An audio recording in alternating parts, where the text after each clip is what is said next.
If the Cincinnati Reds are going to turn things around, they need individual players to turn things around like we saw Eugenio Suarez and Brady Singer do on Wednesday.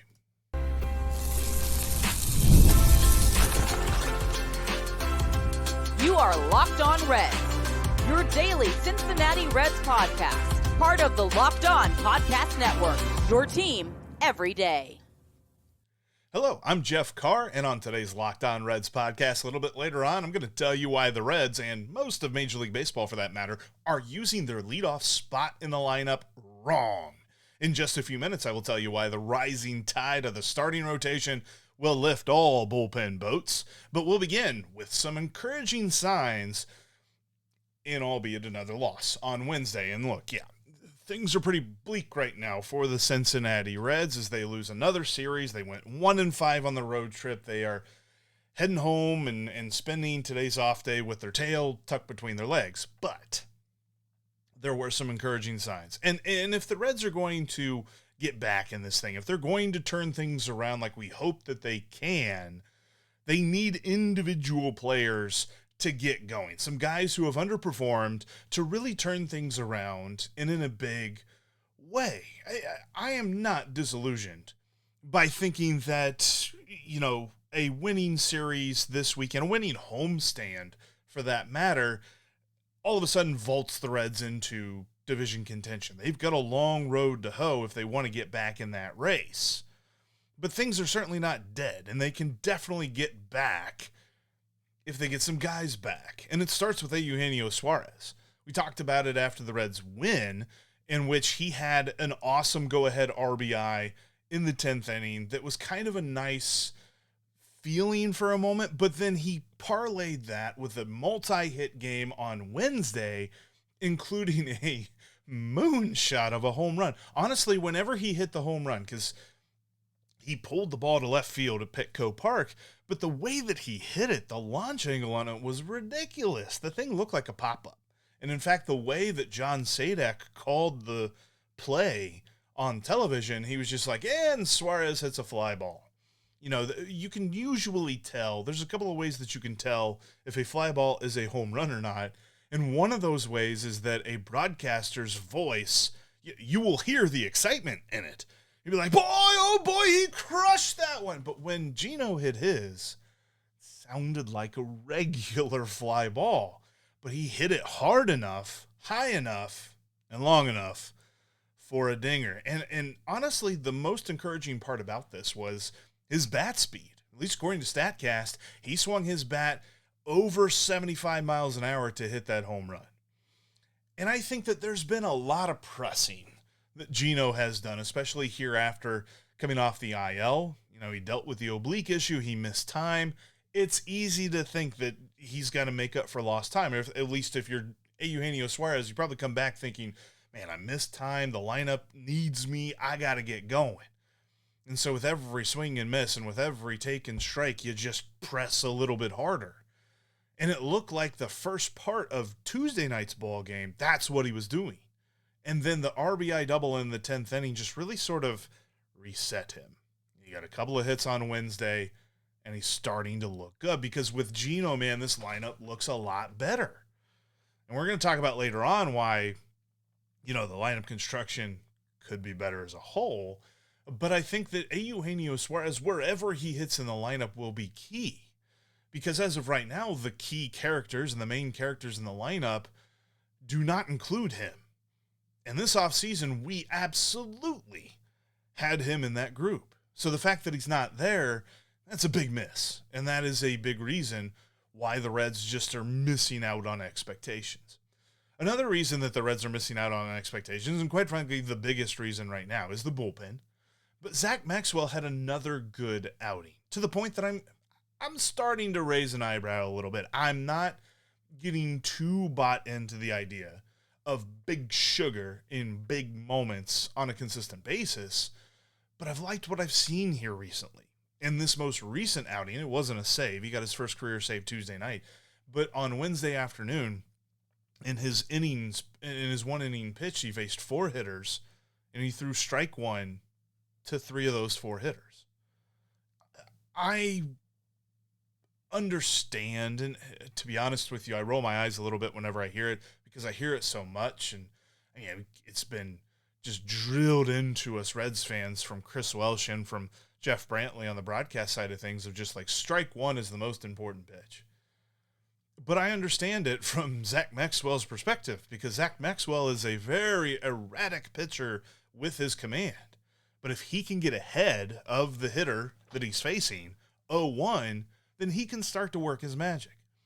He threw 3 pitches in this outing between a four-seamer, a cutter, and a slider, at least according to StatCast. And if he is able to work all 3 of those pitches, and you saw it in 3 of these 4, honestly, all 4 of these at-bats, he pitched really well, even though he fell behind in the one. But he was working his pitches inside, outside, up, and down, and it looked like he really had good command. And when he's doing that, he is a good relief pitcher because his stuff is so good. As long as he's got the command, we are talking about him hitting his potential, and that's exciting. But for me, even more important than those other 2, you're probably thinking, well, Jeff, why didn't you lead off with him? But it's going to lead into my next segment a little bit too, is Brady Singer. Because Brady Singer pitched a masterful game. In fact, the biggest disappointment that I had with the Reds losing this in a walk-off was the fact that Brady Singer lost his decision. He was on the hook for the win whenever Caleb Ferguson come in and just blew everything up. But he was pitching so well. 6 innings, 2 runs allowed. Those 2 runs were not like, oh my gosh. Like we have seen those Brady Singer starts where it's like run after run after run because of walks and hits and all the other stuff. He had 5 strikeouts to 1 walk in this game. He was commanding, and the key for him, he was commanding his 2-seamer, sinker, whatever you want to call it. I think they're one and the same anymore, 2-seamers or sinkers, but his sinker was hitting the strike zone consistently on the first base side. And he loves to do that thing, being a right-handed pitcher where he throws his sinker that has the ability to come back in toward a right-handed hitter or away from a lefty. But he tries to keep it on the first base side of the strike zone, first base side of home plate. Because what happens is, if you're a right-hander, it looks like that pitch is outside in the left-hand batter's box, and then all of a sudden it crosses the plate, and it's a strike. He actually got Fernando Tatis. Very first at bat of the game, I was like, oh, this Brady Singer is going to be a good Brady Singer, because first at bat of the game, he struck out Fernando Tatis looking, and all 3 strikes of that at bat, Fernando Tatis didn't take the bat off his shoulder because he was consistently hitting that outside corner to him. But against lefties, it looks like it's going to come in and hit you, and then all of a sudden it breaks back over the plate for a strike.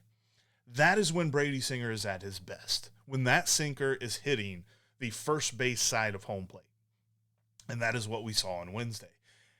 We're going to talk a little bit more about Brady Singer here in just a few minutes when it comes to how things are starting to turn around for him as a whole. But this was such a key start, thinking about what's coming down the road. I mean, you got Rhett Lowder healthy and ready to go. Chase Petty is healthy and deserves more of a look. And then, of course, in a couple of weeks, we're going to be talking about the return of Hunter Green. So is Brady Singer the odd man out? Well, there's definitely a few signs that he's not. And I've been very happy to see this because whether it's Singer, whether it's Big Sugar, or whether it's Gino, the Reds need to see individual guys who have underperformed to this point just really start to turn things around, because as they start doing that individually, that's going to start building, and then collectively the team will turn things around. I'm not saying that it was – there's no such thing as a good loss. There's not. I'm not going to tell you there is. But there are good signs individually within a otherwise bad team performance.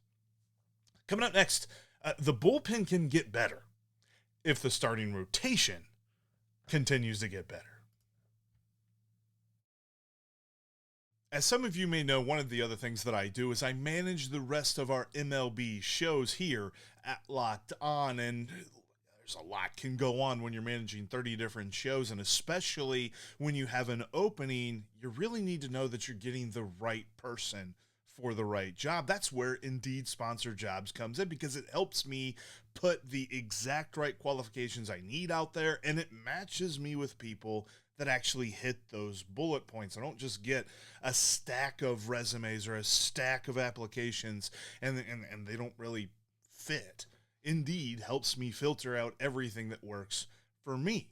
And when it comes to the hiring process, there is no easier way to go about it than using Indeed sponsored jobs. And listeners of today's show can get a $75 sponsored job credit to help get your job the premium status that it deserves at Indeed.com/podcast. Just go to Indeed.com/podcast right now and support our show by saying you heard about Indeed on Locked On Reds. Indeed.com/podcast. Terms and conditions apply. Need to hire? This is a job for Indeed sponsored jobs. With age comes health concerns. And look, erectile dysfunction, it's way more common than most guys think. And millions of guys deal with it at some point in your life. And that's exactly why HIMS offers a straightforward way to handle it. HIMS connects you with a licensed healthcare provider, giving you the access to a legitimate ED treatment option from the comfort of your own home. There's no awkward appointments. There's no pharmacy lines. Just a straightforward process that makes it easier to take care of yourself. The whole process is simple. You just complete a quick online intake and a provider reviews your information. It's straightforward, transparent, and designed to make getting care feel easy. To get simple online access to personalized, affordable health care for ED, hair loss, weight loss, and more, visit hims.com/LockedOnMLB. That's hims.com/LockedOnMLB for your free online visit.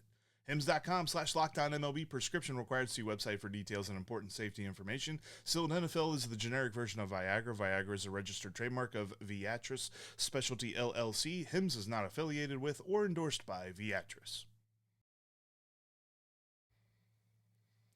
Thank you for making Locked On Reds your first listen, your second listen, however many listens you make us. Thanks for making us part of your day. Thanks for making Locked On the #1 sports podcast network in the country. Look, you already make us your team every day. Now take it up a notch. Go ad-free. Join the Locked On Reds Everydayer Club over at lockedonreds.supercast.com or just follow the link down in today's show description to learn more. All right, This has been tough, right? Because we know what's going to happen when the bullpen doors open. There's going to be somebody come out and you get about flip a coin as to how successful they're going to be. Because I've been saying here recently that I kind of thought Caleb Ferguson was like the most trustworthy guy out there, and he's proven anything but here recently.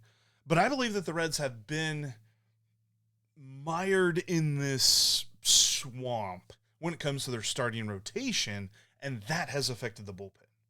And I think as the starting rotation gets better, the bullpen will get better because the Reds have been in the bottom third in the league in innings and in ERA when it comes to their starting rotation up to Memorial Day. Since then, albeit, I grant you, small sample size, but since then, the wheels are slowly turning in their favor.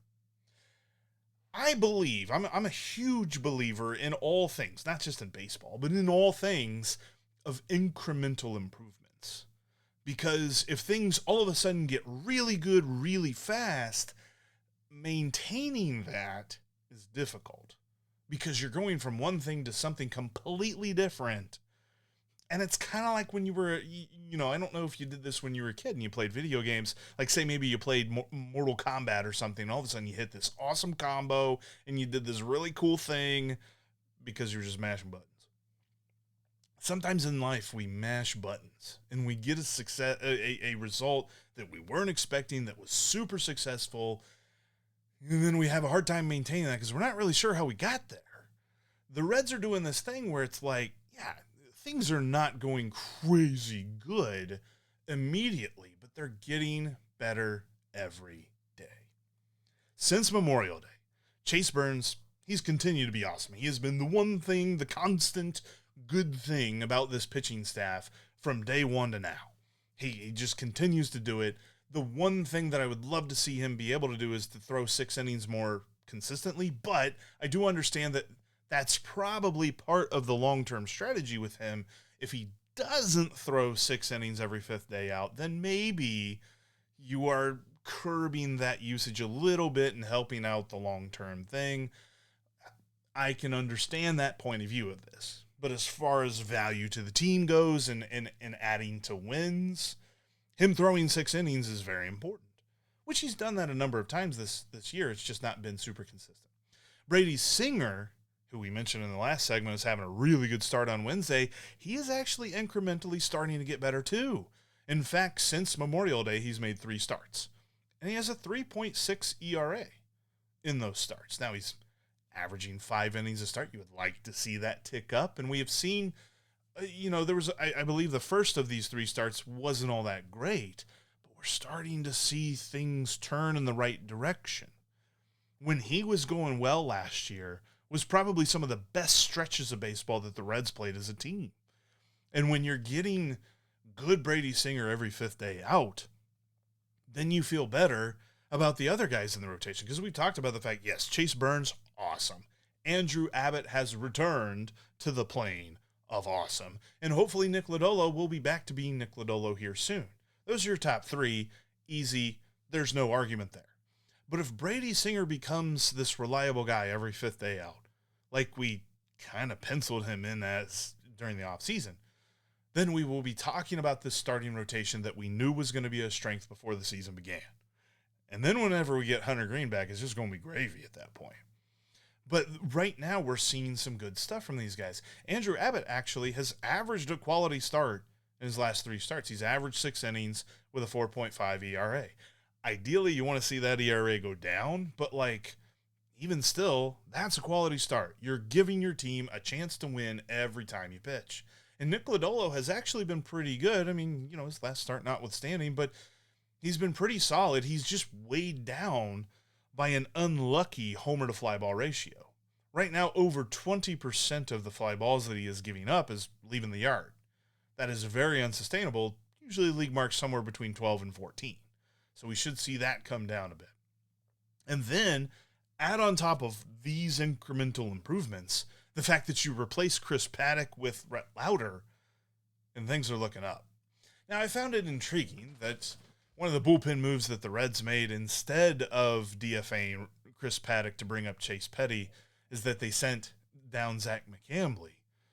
But I think that's probably 6 1 half dozen the other with Chris Paddack and Zach McCambly and all that other stuff. The good news is we're hearing good reports on both Pierce Johnson and Emilio Pagan returning, and one of those guys will easily replace Chris Paddack, and then the Reds will not be reliant upon his arm anymore. I appreciate the fill-in opportunities that he has given the Reds, but it's not been great. So hopefully we're seeing a net positive by replacing him in the rotation with Rhett Lowder. We'll see more innings from Rhett Lowder his next time out. He's going to be pitching on Saturday, which I'm looking forward to because I'm going to be at the ballpark to watch him pitch. But I think that when we look at this as a whole, the Reds are 20th from the beginning of the season to now. They're 20th in innings pitched by their starters.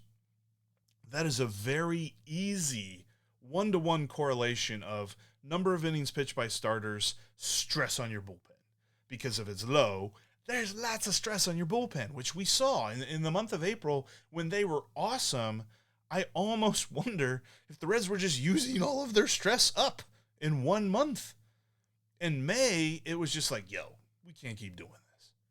And so we're starting to see the innings creep up for the pitchers right now, or for the starting pitchers right now. And the good news is, the total number of starting pitcher innings that the Reds have, if they just had 15 more innings pitched by their starters from now, or from the beginning of season to now, they would be in the top 10. So they're not that far off from being where they need to be. And while their innings total as a unit isn't crazy high for the bullpen, they are second in the league in number of appearances.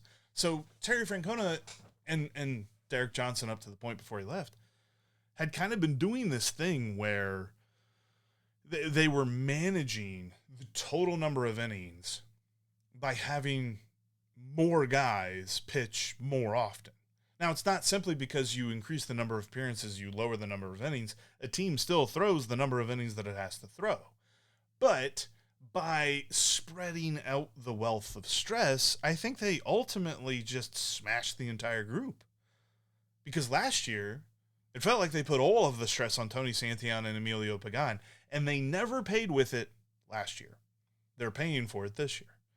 I don't know if this is a look down the road and this is more of a long-term management style than managing for this year, or maybe they're trying to come up with this sort of hybrid where you manage for today by managing for tomorrow without sacrificing today.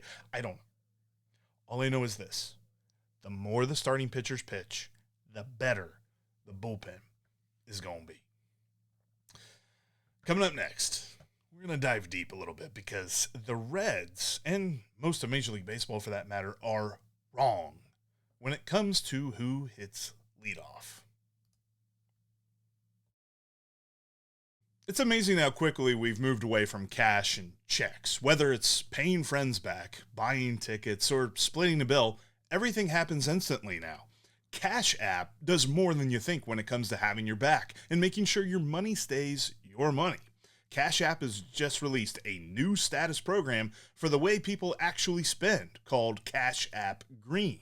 Now, when you spend at least $500 a month with a Cash App card, you earn green status, which unlocks benefits like up to $200 of free overdraft coverage. If you overdraft unexpectedly, there are no hidden fees. You also unlock higher borrow limits and custom personalized cashback offers every Friday at places you love to shop. Turn everyday spending into status with Cash App Green. Download Cash App today or visit cash.app to learn more about this and other financial benefits. New Cash App customers can earn $10 if they use code CASHAPP10 in their profile at sign up and send $5 to a friend within 14 days. Terms apply. If you'd like to keep the conversation going with us after the show is over, you can follow us on social media. I'm on X and on TikTok at Jeff Carr with 3 Fs. You can also follow Steve at S. Offenbaker with 2 Fs over on X. And you can follow the show everywhere on social media at Locked On Reds. I saw this awesome thing, and I'm going to start with this. When Elly De La Cruz returns from the injured list, hopefully this weekend, he should bat leadoff. I've said this before, and my main argument for this has been slightly flawed. Especially based on this thing that I read. But my main argument for this was, over the course of a season, your leadoff hitter gets the most at-bats.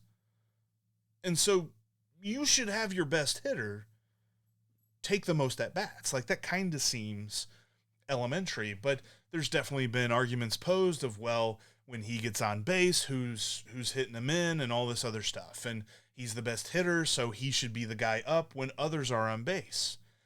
There's a couple of ways to poke holes in this, though, and there's a study done by Ryan Spader, who is an MLB analyst and a best-selling author. He had this great article over on X that shows that leadoff men, the leadoff hitter in a lineup, so the number one hitter, not just the guy leading off the inning, but the number one hitter. So when I say leadoff hitter in this segment, that's what I mean. The leadoff man is far more likely to come up in a late and close situation in like the 8th and 9th inning than the number 3 hitter or even the number 2 hitter. And that's where Elly has spent most of his career, is hitting third or second.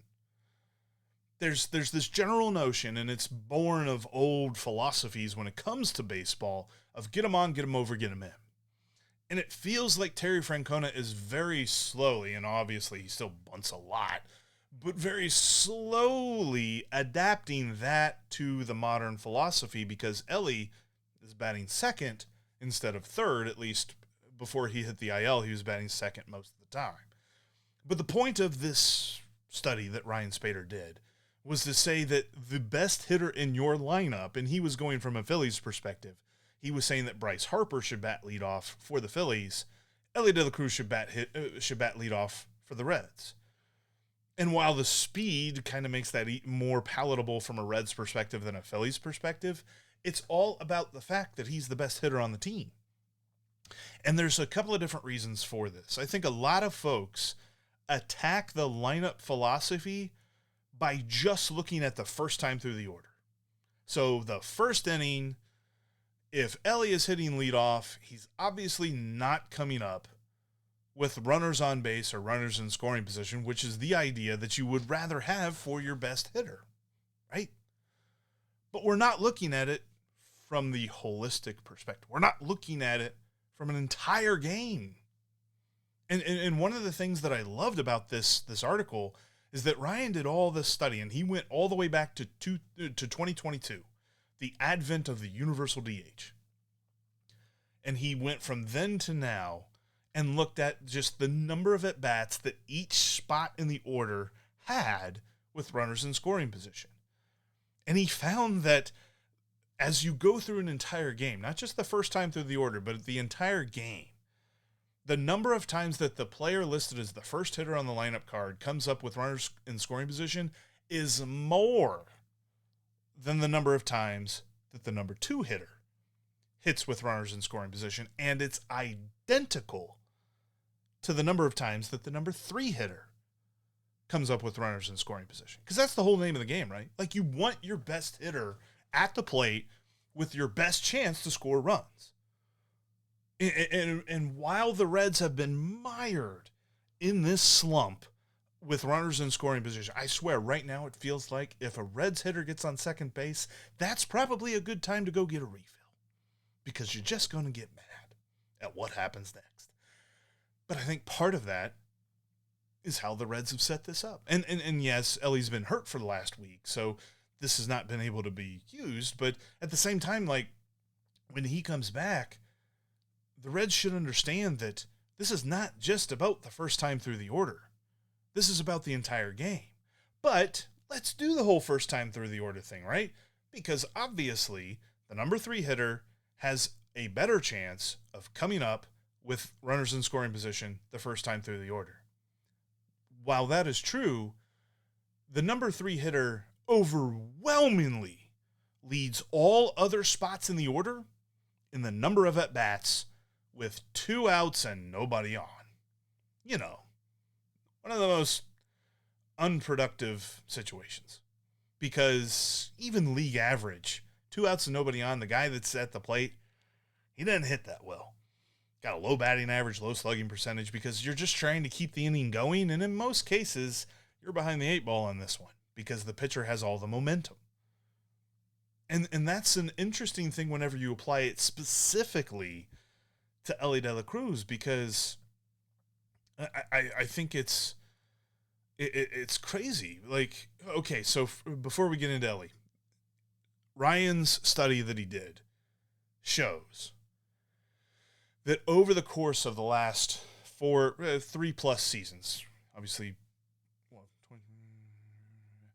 4 seasons plus, the all spots in the order. So if you're 1, 2, if you're 6, if you're 7, 8, 9, whatever it is, all batting order spots average around 97 at-bats a season with 2 outs and nobody on.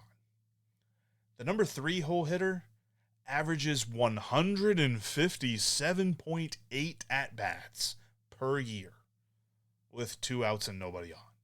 Because a lot of that's the first inning, right? Like, the pitcher's just mowing through the first couple of hitters. Here comes the number 3 guy. He's the best hitter in the lineup. And he's already behind the 8 ball because the pitcher's got all the momentum and there's nobody on base. So let's specifically take Elly De La Cruz into account here because, he's been hitting second and third in the lineup this season. So maybe that fluctuated a little bit, right? Well, Elly has 51 plate appearances so far this season with 2 outs and nobody on. And he has 59 plate appearances with runners in scoring position. Literally 50, well, not literally, almost 50-50. As many at-bats with 2 outs and nobody on as with runners in scoring position. I think you knew that. I knew that. It feels like when we watch Elly come up to the plate, there's 2 outs and nobody on. Just about every time. And in fact, in his career, it's a little bit less. It's definitely not 50-50. But in his career, he has seen 349 career plate appearances with 2 outs and nobody on. And so you're asking him to start a 2-out rally. Especially this year most of the time, but a decent amount of the time throughout his entire career. Let's expand this even more because the other day we talked about Blake Dunn being the best leadoff man right now, or at least the best case for it. Because the Reds' leadoff hitter this year, whoever it has been 45% worse than the league average leadoff hitter. Even Blake Dunn is slashing, as the leadoff man, is slashing 230, 277, 295. That is not good. Not good at all. He has 16 strikeouts compared to just 3 walks as the leadoff man. So the Reds are not optimizing their leadoff hitter. The Reds are not optimizing their lineup with runners in scoring position. The Reds can do that by putting Elly De La Cruz in the leadoff spot. Huge shout out to Ryan Spade. That was an awesome article. I read that this morning. Actually got me fired up to do the podcast because I was like, heck yeah, we got to talk about this, because I've gone back and forth on this a lot. Like, I've heard arguments and I've been swayed the other way to say, yeah, no, Elly shouldn't bat leadoff. But I am now firmly entrenched in the position that I believe he should hit leadoff.